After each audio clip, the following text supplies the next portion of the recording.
जाते हैं, जिस घर के लोग उठते हैं, कहते हैं सूर्य उदय के पहले आपके घर में झाड़ू लग जाए, आपका मेन गेट खुल जाए, खिड़कियां खुल जाएं और सूर्य का पहला प्रकाश यदि आपके घर पे आया तब तो आपके घर में सुख शांति और समृद्धि की कभी कमी हो नहीं सकती।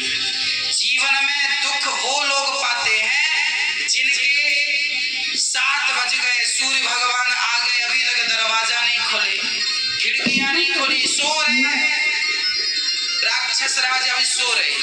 लो दोस्तों, आप लोग देख 7 सकते बज गए, हैं सूर्य भगवान सिर पे चढ़ रहे हैं, अभी तक आप सो रहे हैं।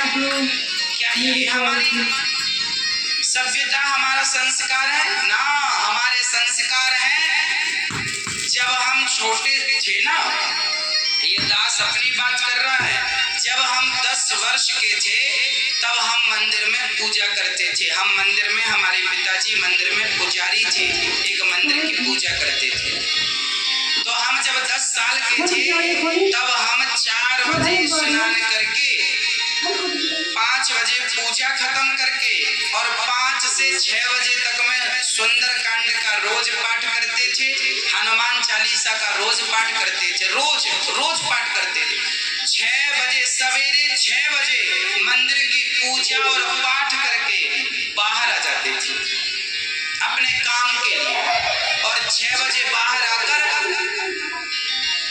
गाय के लिए घास लेने के लिए खेत चले जाते थे, चारा काट करके गाय को खिलाते थे, फिर नाश्ता करते थे, फिर रोटियां, नाश्ते में रोटी और अचार खाते थे। हाँ, कभी गुड़ भी खा लेते थे रोटी के संग। ये दिनचर्या थी। पहला काम हमारा भगवान को धन्यवाद देना होना चाहिए, गौ सेवा होनी चाहिए। ये हमारे संस्कार, हमारा रक्त, हमारे रक्त में है। ये बिना पूजा किए अच्छा ही नहीं लगता। तो क्या करो, सूर्य उदय के पहले, सूर्य भगवान कब उदय हो रहे हैं? लगभग आप 5:30 बजे बिस्तर त्याग दो। बिस्तर त्यागने के पीछे भी कारण कैसा है, कैसे त्यागना है? डायरेक्ट उठ के चलना नहीं है। सबसे पहले जैसे ही आपकी आंख खुले, आंख खोलते ही राम नाम ते सुमिरन कीना, हृदय हर्ष कपि सज्जन चीना, यही सन हट करी हूँ पहचानी, साधु ते होहि न कारज हानि। हनुमान जी जब लंका में गए और विभीषण की कुटिया पर गए तो विभीषण सवेरे 4 बजे जागे, और जागते ही उन्होंने क्या बोला? राम।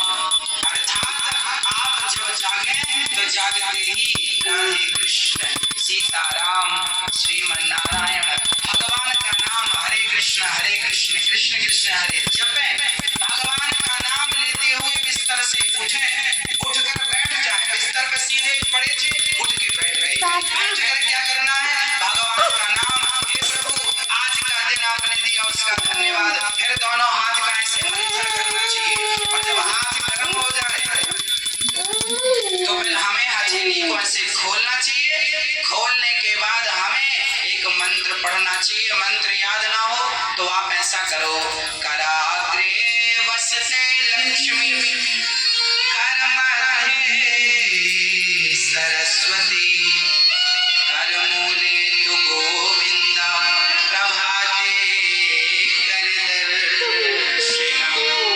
कराग्रे वसते लक्ष्मी, कर के अग्रभाग में लक्ष्मी का वास होता है। यहाँ कराग्रे वसते लक्ष्मी, कर मध्य सरस्वती, यहाँ सरस्वती का वास होता है, और पूरे हाथ में भगवान कृष्ण का, नारायण का वास होता है। कर मूले तो गोविंद, तो दोनों हाथों का मंथन, यहाँ लक्ष्मी का ध्यान सवेरे करेंगे तो आपके घर में लक्ष्मी आएगी, सवेरे ध्यान होगा। सरस्वती का चिंतन करेंगे तो आपकी वाणी से दिन भर कोई गलत शब्द नहीं निकलेगा, गलत वाक्य नहीं निकलेगा, गलत विचार नहीं निकलेंगे, आपकी वाणी से कोई दुखी नहीं होगा। और गोविंद का ध्यान करेंगे, मेरे नारायण, मेरे कृष्ण का ध्यान करेंगे तो आपको सब कुछ मिलेगा। तो पहले दोनों हाथों का मंथन करके दर्शन करें, फिर दोनों हाथों का मंथन करके जब हाथ गर्म हो जाए तो अपने चेहरे पर लगाएं, अपने नेत्रों पे वो हाथ लगाएं, और और उसके बाद सबसे पहले उठकर आप अपने बच्चों को ये चीजें समझाएं। सबसे पहले उठकर आप पृथ्वी माता को प्रणाम करें। पृथ्वी माता को, हे पृथ्वी माता, आपका धन्यवाद, आपने हमें एक अवसर दिया है। आपके ऊपर हम कितना पाप करते हैं, हाँ, मलमूत्र जैसी गंदगी त्यागने के लिए हम मजबूर हैं। माँ, हमें क्षमा करना। पृथ्वी माँ को प्रणाम करना चाहिए। उसके बाद आप अपना पांव बिस्तर के नीचे रखें। हाँ, उसके बाद बिस्तर के नीचे पांव रखें और सबसे पहले सवेरे बढ़िया सा पानी पेट भर के पीना चाहिए। मैं थोड़ा स्वास्थ्य की बात भी आपके लिए कर दूं। बच्चों को तो जानकर रात के तांबे का बर्तन, जानते हैं, कॉपर, तांबे के लोटे में धुलकर पानी भर दो, उसे ढक दो और वही तांबे के बर्तन में जो रात भर से पानी पड़ा था, उस पानी को सवेरे बच्चों को पिलाओ। वो तांबे के पात्र का जब पानी बच्चे पिएंगे तो वो बच्चों की बुद्धि प्रखर होगी, बच्चे प्रखर बुद्धि वाले होंगे। यदि आपके घर में चांदी का सिक्का है तो आप लोटे पर चांदी का सिक्का भी डाल सकते हैं, नहीं है तो कोई बात नहीं।